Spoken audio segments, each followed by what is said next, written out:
Hello, welcome to Gardener's World.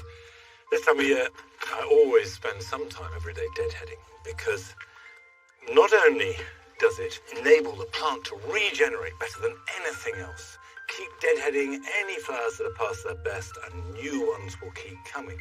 Also, it's a way of getting close to your garden, of becoming intimate, of looking at detail rather than just thinking about the bigger picture all the time. And I really enjoy that. And thirdly, nothing's wasted. All goes on the compost heap.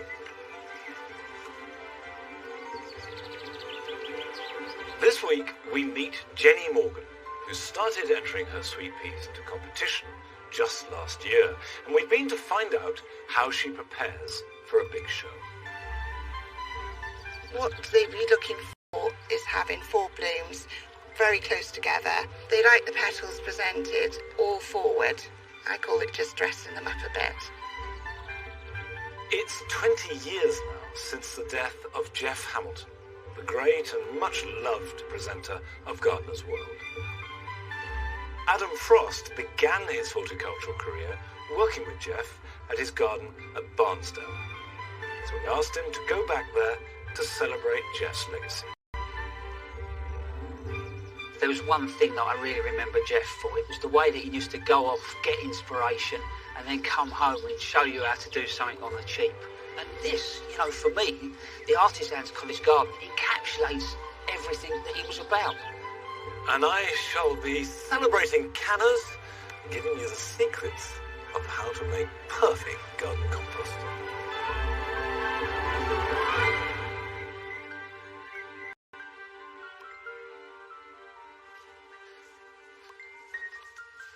Come along.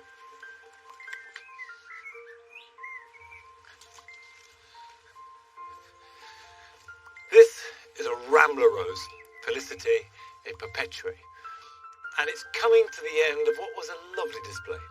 And ramblers, as opposed to climbers, tend to have masses of small flowers that only flower once, very often June through to the end of July, and then that's it.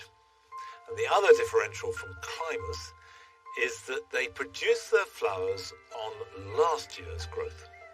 So what is growing now will produce next year's flowers, whereas most climbers, you prune in spring and the new growth bears the blooms. Now, if you're growing it up into a tree, I would leave it.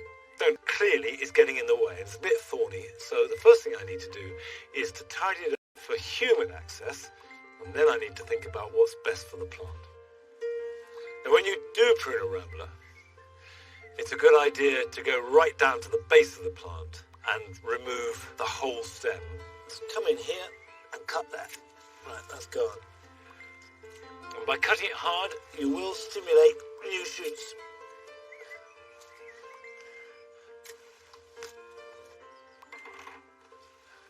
I should walk that. Now already I've got a bit more space here, so that is going to be trained underneath. I don't like wearing gloves, actually. I feel clumsy. I'm pretty clumsy at the best of times. But if I wear gloves, it feels like I'm wearing diving boots on my hands. If you're training a rambler up a pergola or a support, what you tend to do is train it either in spirals to get as much growth as possible in, and then prune away all the excess. With this, I want it to look natural. I want it to look as though it's just scrambling and falling all over the hut. Right, that we may want to keep, so we're keeping that in control. I'm going up.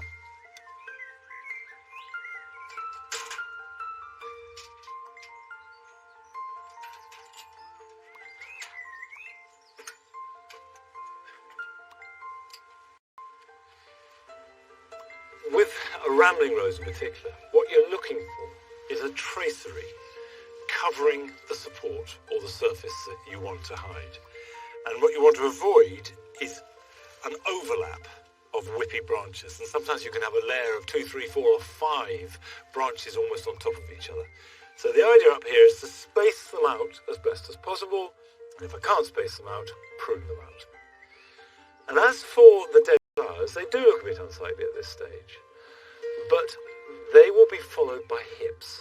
So I would advise don't be tempted to prune off the spent flowers. They will fall very quickly and be replaced by hips that will look glorious come September and October. So it's a question now of doing a bit of untangling.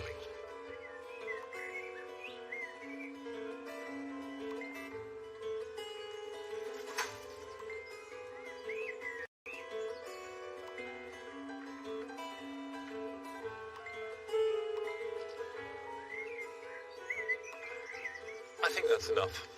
It's always a trade-off between making something look natural and artless and yet controlling it so it doesn't scratch you as you walk past. Wonderful rambling roses at flower shows, but they don't attract that kind of obsessive, competitive showmanship that some plants do.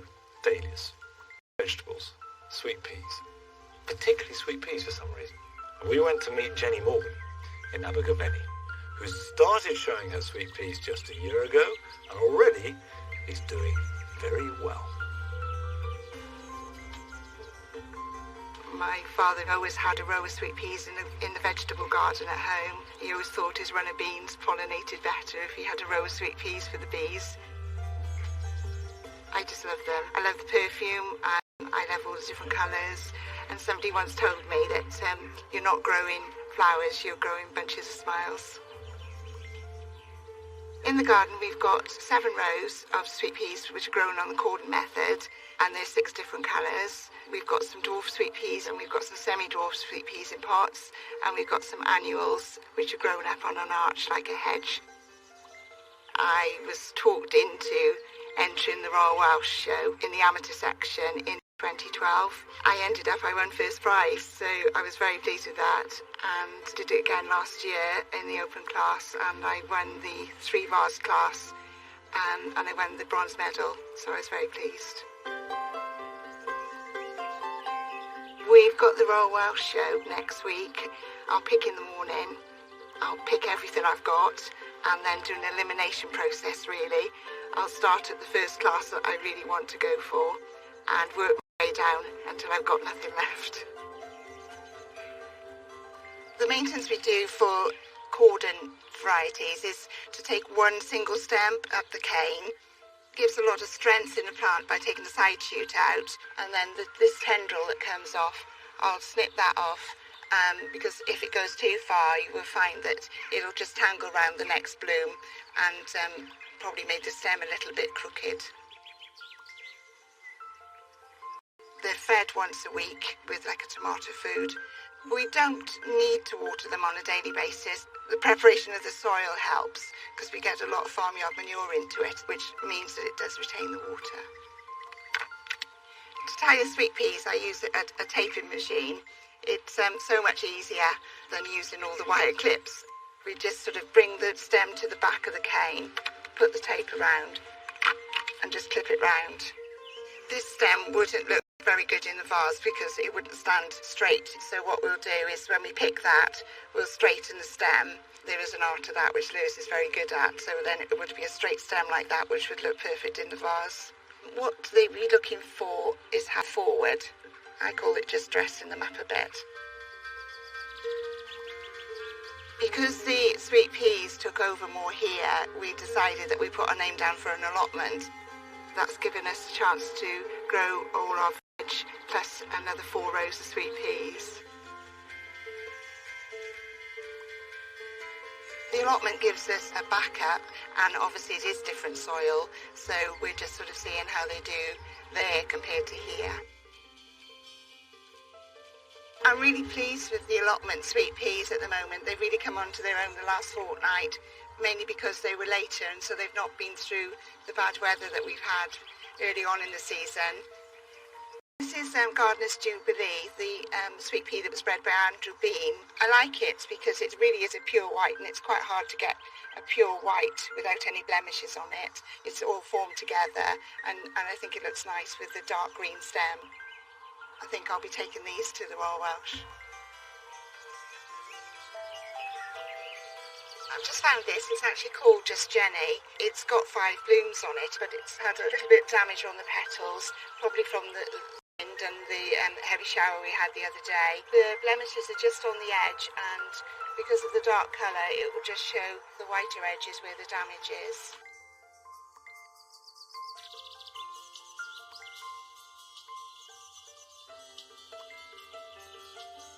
This is Apricot Queen. It's one of the perfect blooms because it's got no blemishes from the wind, the watermarks, and it's all facing forward, a long, thick stem, and that would look good. Very pleased with the amount of blooms I've got here. So the weather's kind to us. I think we're going to have a good week next week at the Royal Welsh. Fingers crossed.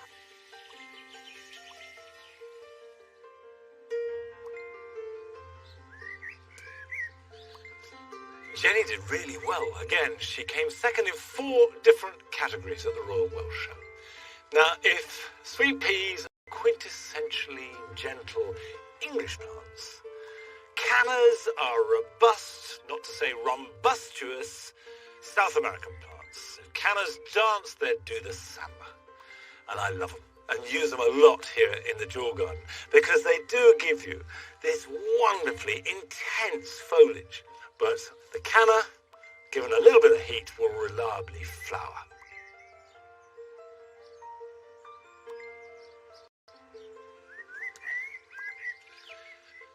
This canna is called Wyoming. Really nice rich foliage, that's reason enough to put on top of each other. A succession growing from the gap of the old one with the stem. So as one fades, another will appear above it, which is a good reason never to deadhead them. You can pull the petals off if you want. Gently take that off like that to tidy it up. And to flower, they need at least 5 and often 7 leaves per stem. If you haven't got enough leaves, you won't get flowers. And the way to get more leaves is to feed them. Lots of compost, manure if you've got it, liquid seaweed, a tomato feed. They'll love it and they'll grow nice and strongly, and then they'll give you lots of flowers. Now, you can grow these almost in any soil, but did you know that you can also grow a lot of cannas in water too?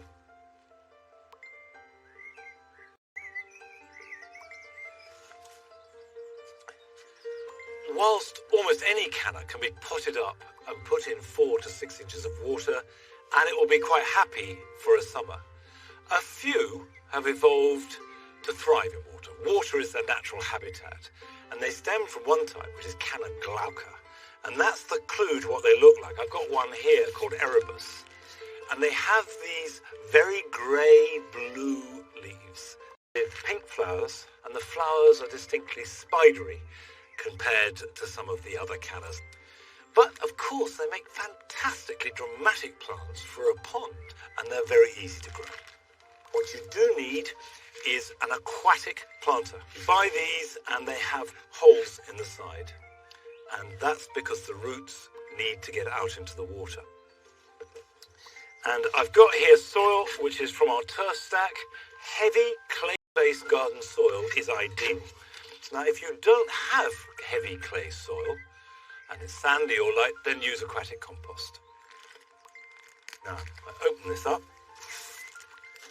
You can see I've got 3 plants there, and they are vigorous, so they need quite a lot of space. So we'll just pop that there. Pack some soil around it. And then the 3rd one can go in at the end. If you've got fish in your pond, you should put a layer of pebbles or gravel on top, and that will stop the fish nosing in and disturbing the soil. Right. That's the plants dressed and ready to go. That's my turn.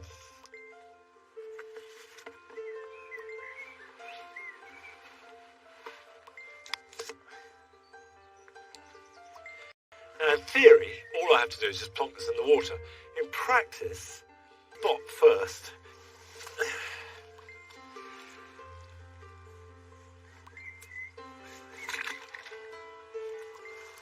Here we go. When you're planting an aquatic canna, you don't want to bury it too deep. It wants to be about 6 inches so that no leaves are below water, just the stem. There you go. Now this will grow nice and big, stand out above the hostas and be completely at home here in the water. What you do have to do is bring it in once the first frosts come. Once you see the leaves touched by frost, lift it out the water, keep it damp, because the rhizomes must be kept damp, and of course they mustn't freeze, so in a frost-free place. Now, if you're making an organic garden, a pond is essential, because it helps balance the wildlife. That's the whole secret of organics, is a really healthy, holistic garden. And one of the men who most influenced me about organics generally, and about gardening specifically, was the late, great Jeff Hamilton.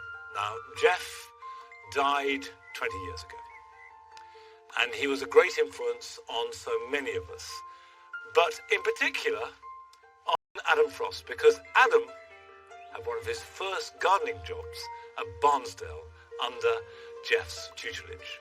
So, on this 20th anniversary of his death, Adam has gone back to where he started out his horticultural career.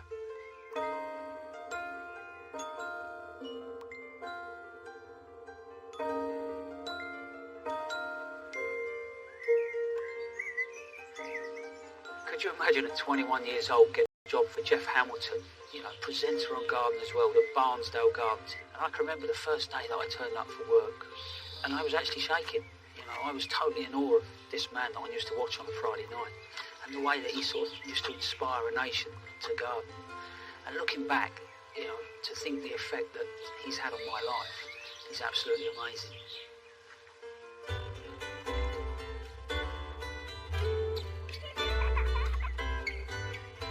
I worked behind the scenes with Jeff and his team at Barnsdale during the years that he presented Gardener's World, and he really encouraged me to pursue a career in horticulture and landscape design.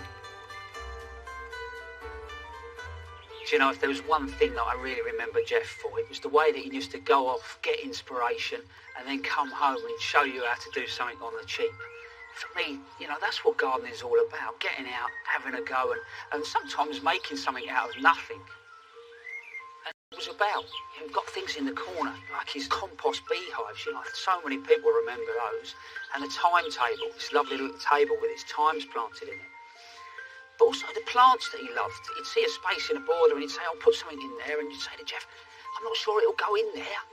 No, that'll be all right, boy, that'll be all right. And that's the way he gardens, so the borders more or less looked like they were exploding.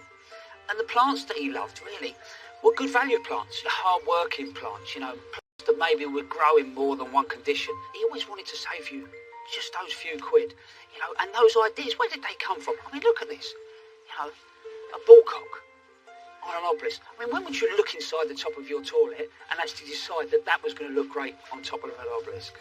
Fantastic idea. This garden really has got atmosphere, it's got a soul to it. You get this presence that actually, Jeff could be around in the corner.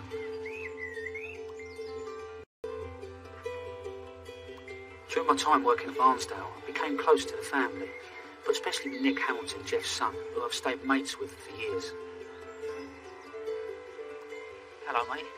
Hello, Adam. How are you, all right? Yeah, great. Just give me a hand to finish planting these, could you? So, God, this takes me back, this garden. Yeah, 20 years ago.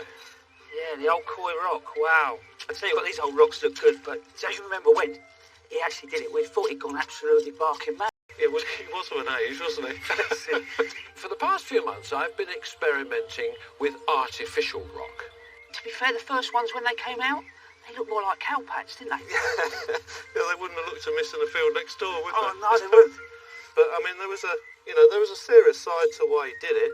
This was all driven to basically stop limestone pavements getting ripped up and destroying acres and acres of natural habitat.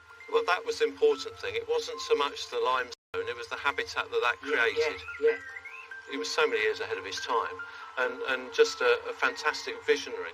I mean, looking back, I think in reality, maybe I took a little bit of what we were doing for granted, but I wouldn't be doing what I'm doing today if I hadn't have spent the time I spent here. So, I've got to thank you for that.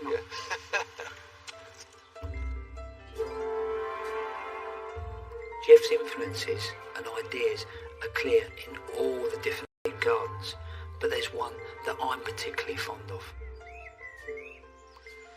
Do you know, I'm really proud of this garden. This was actually the last garden I ever did with Jeff, and it was in '96. It was a reclaimed garden for Gardeners World Live, you know, and he trusted me to design it. He came up with the concept of reclaim, typical Jeff really, you know, before reclaim was even trendy. So we went off to visit a ship that we made into a seat, and then this idea he had about hot water tanks and how maybe you could use those, and in the end we got an artist to come up with an idea using old copper tanks. He threw all those ideas in and just said, Adam, get on with it, go and design it. And we did, and we went to the show, and it won Best Designing Show. And I can remember him coming up to me and putting his arm around me and just saying, you know, well done, boy. For someone in their early 20s, unbelievable feeling. And looking back, you know, he trusted me, which is special, really, really, really special.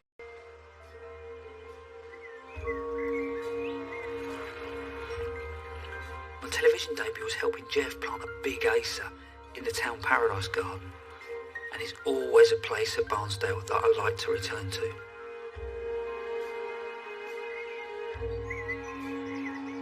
I think emotionally today this garden's taken me absolutely everywhere, and if you look up there, that's the Acer that I planted 20 years ago. It's still here doing its thing. In the world we live today, you know, we're looking for that moment of peace. Everything's 300 miles an hour. And Jeff believed you could have that paradise outside your back door. And I agree, and I think that not only that now, but actually how we live with nature, how our grey spaces become greener, and how we connect the next generation is incredibly important. And I suppose he's left me with that. I think Jeff will be, in a sense, looking down and be proud of the legacy that he's left behind.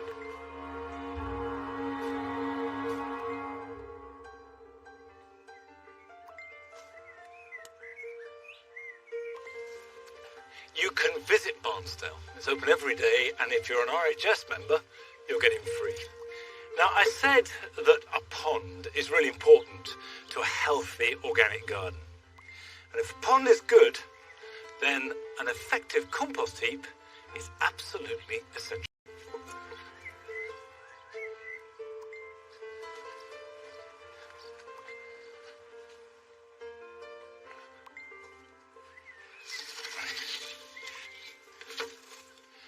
I'll accept that this isn't the most glamorous or beautiful part of Long Meadow, but it is the most important. A good supply of compost is what keeps this garden going. It's the single most beneficial thing that you can add to your garden. And making it is really easy if you follow a few set of rules. The first thing is the raw material that you use. And you can see this bay where we just chuck everything is largely at the moment garden waste, but we put all our kitchen waste in here. Anything that has grown in the green, what's called green waste, and the most perfect example of that are grass clippings, and brown, and the best example of that are dried stems. Now these are classic brown compostable materials, very high in carbon, and they're very slow to rot down, but they're important. Cardboard is a really good source of brown material. Newspaper, egg boxes are brilliant for compost. If you've got any perennial weeds like ground elder, couch grass, bindweed, don't put the roots in your compost heap. And when you've got some together, you need to chop it up. Now that is an absolute key to good compost. You can use whatever you like. We've actually got a big shredder, but an old mower is brilliant. Anything to try and break it up and increase the surface area.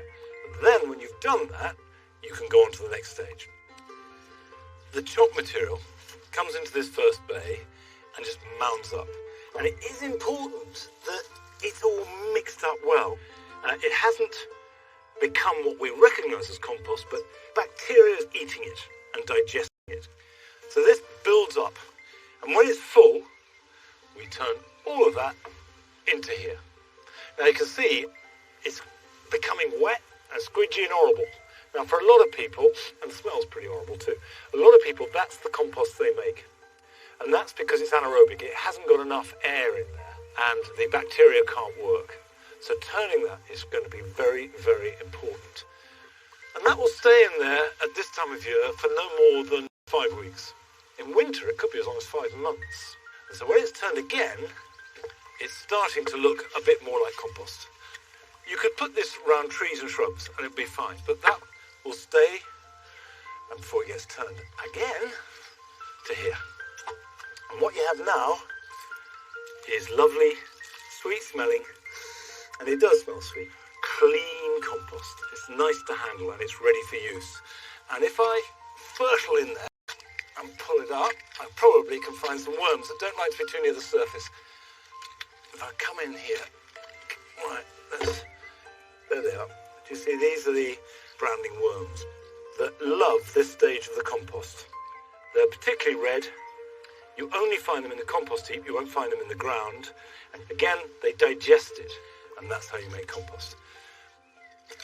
Now, we've got a lot of space, and we make a lot of compost. And it's really important, but you can do it on a small scale. You need at least 2 containers. Bins will do fine. You need to mix up your material and chop it up as much as possible. And that will do the job perfectly well. And go on, inspires you to start making compost or to turn your compost. But, as well as that, here are 1 or 2 other things you can do this weekend. If, like me, you harvested your garden about a month ago, they should now be ready for storage. I find the easiest way is to cut off all the top growth, leaving just a stub, clean off the roots and any dirt that remains on them, and then store them in an open basket somewhere with good ventilation, which is cool and rather dark. This way they keep well into next year. Keep an eye on your blackcurrants and be sure to harvest them now before they ripen and fall, which can happen very quickly. And then either simply reduce them to a rich, musky sauce that is perfect with ice cream or yogurt, or as the central ingredient in the most wonderful dessert ever devised, summer pudding.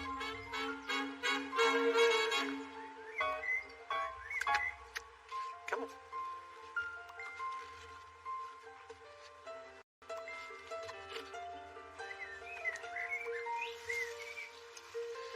My sweet peas are not prize winning, but they give huge amount of satisfaction both in the garden and in a vase in the house.